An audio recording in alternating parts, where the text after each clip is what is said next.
سایہ عرش پانے والے وہ کون کون سے خوش نصیب ہیں جنہیں قیامت کے دن اللہ کے عرش کا سایہ ملے گا۔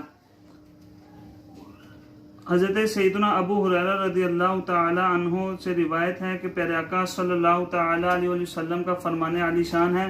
اللہ عز و جل 7 شخص ایسے ہیں جن کو اپنے عرش کا سایہ نصیب فرمائے گا جس دن اس کے سائے کے علاوہ کوئی سایہ نہ ہوگا۔ نمبر 1 عادل حکمران، نمبر 2 وہ نوجوان جس کی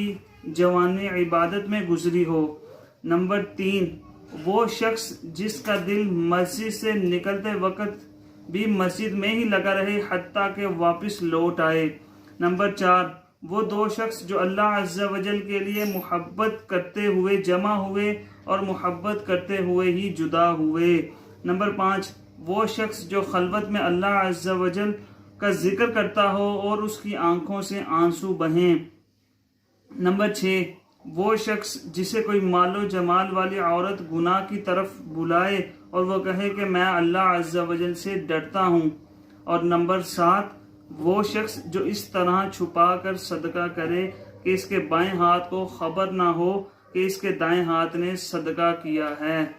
تو یہ 7 وہ شخص ہیں جنہیں اللہ تبارک و تعالی قیامت کے دن اپنے عرش کا سایہ عطا فرمائے